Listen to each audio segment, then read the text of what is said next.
कैसे हैं आप लोग। आशा करते हैं कि आप लोग अच्छे होंगे, स्वस्थ होंगे और आप लोगों की तैयारी बेहतर चल रही होगी। तो आज की इस वीडियो में जो आपका CRPF head constable mister SI का 22 फरवरी का थर्ड शिफ्ट का एग्ज़ाम हो गया दोस्तों। तो 22 फरवरी थर्ड शिफ्ट में पूछे गए सभी क्वेश्चन इस वीडियो में डिस्कस करेंगे। तो इस वीडियो को पूरा ज़रूर देखिए।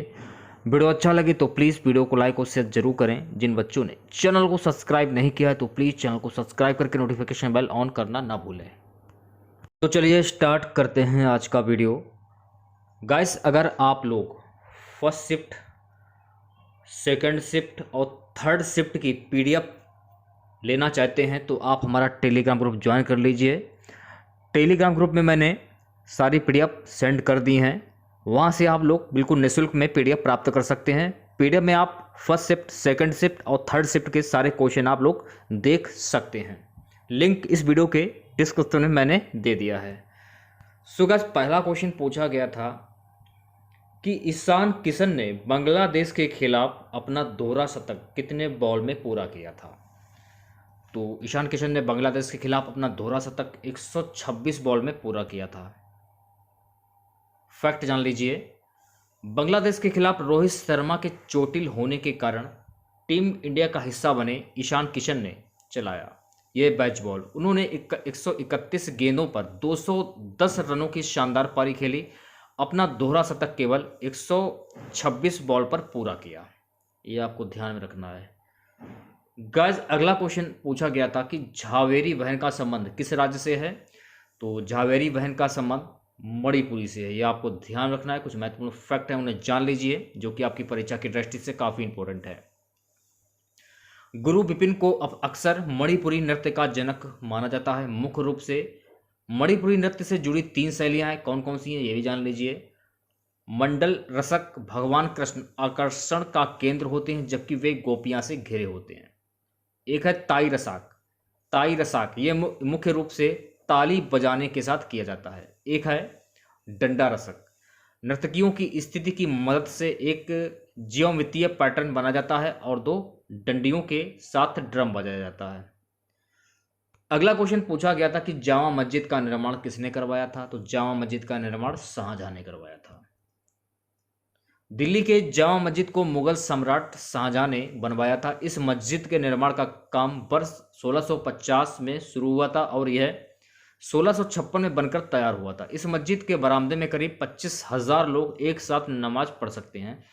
इस मस्जिद का उद्घाटन बुखारा वर्तमान के उज्बेकिस्तान के इमाम सैयद अब्दुल गफूर शाह बुखारी ने किया था। यह भी आपको ध्यान में रखना है।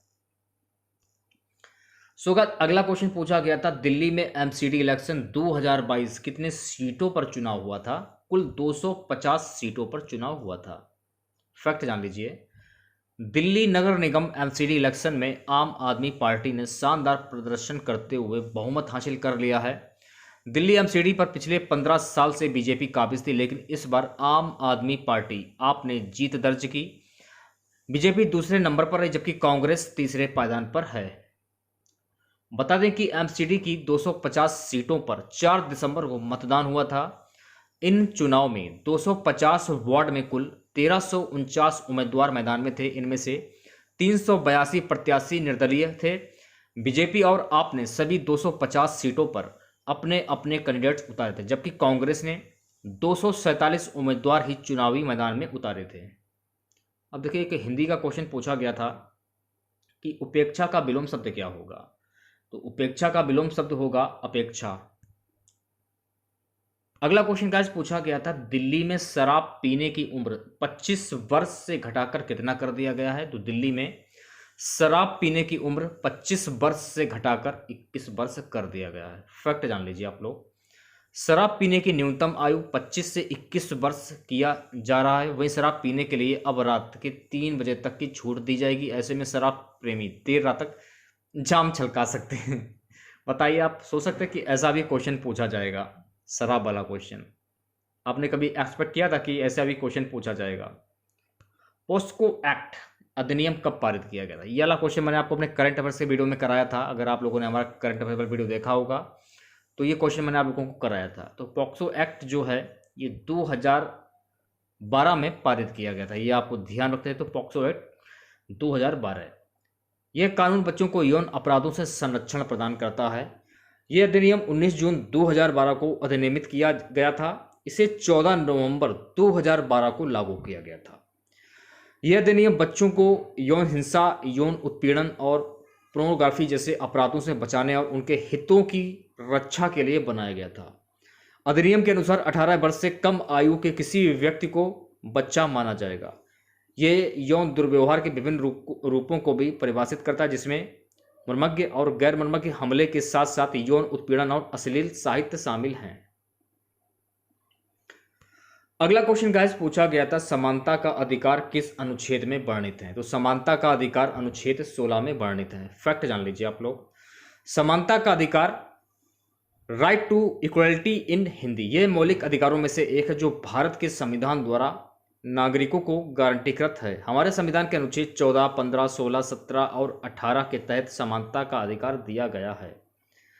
गाइस अगला क्वेश्चन पूछा गया था कि जनगणना 2011 के अनुसार सबसे कम साक्षरता किस राज्य की है?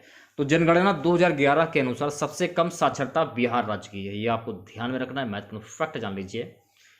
2011 की जनगणना के अनुसार बिहार की कुल जनसंख्या, तो अगर जनसंख्या की अगर हम बात करें तो इसकी जो जनसंख्या थी, इसकी जनसंख्या थी 10,4,99,452। ये आपको ध्यान में रखना है, जिसमें पुरुष और महिला क्रमशः 54,27,000, 8,157। और पुरुषों की अगर मैं बात करूं तो इसमें पुरुषों की संख्या थी 49,82,000, 1,295। ये आपको ध्यान में रखना है, ठीक है। 2011 की जनगणना के अनुसार बिहार की कुल साक्षरता दर 61.80% है। इसमें पुरुष साक्षरता 71.20% है, जबकि महिला साक्षरता 51.50% है। 2011 की जनगणना के अनुसार बिहार सबसे कम साक्षर राज्य है। यह भी फैक्ट आपको ध्यान में रखना है। अतः 2011 की जनगणना के अनुसार सबसे कम साक्षरता दर के मामले में बिहार का पहला स्थान है। 93.91% साक्षरता दर के साथ केरल देश का सबसे अधिक साक्षर राज्य। यह भी फैक्ट आपको ध्यान में रखना है। अगला क्वेश्चन देखेगा, जनगणना 2011 के अनुसार तीसरा सर्वाधिक कम आबादी वाला राज्य कौन सा है? सबसे कम आबादी वाला राज्य है सिक्किम, मिजोरम और अरुणाचल प्रदेश। फैक्ट जान लीजिए। भारत की जनगणना 2011 के अनुसार उत्तर प्रदेश सबसे अधिक आबादी वाला राज्य है और सिक्किम भारत का सबसे कम आबादी वाला राज्य है। महाराष्ट्र भारत का दूसरा सबसे अधिक आबादी वाला राज्य है। बिहार भारत का तीसरा सबसे अधिक आबादी वाला राज्य है। पश्चिम बंगाल भारत में चौथा सबसे अधिक आबादी वाला राज्य है। ये आपको ध्यान में रखना है। अगला क्वेश्चन देखेगा।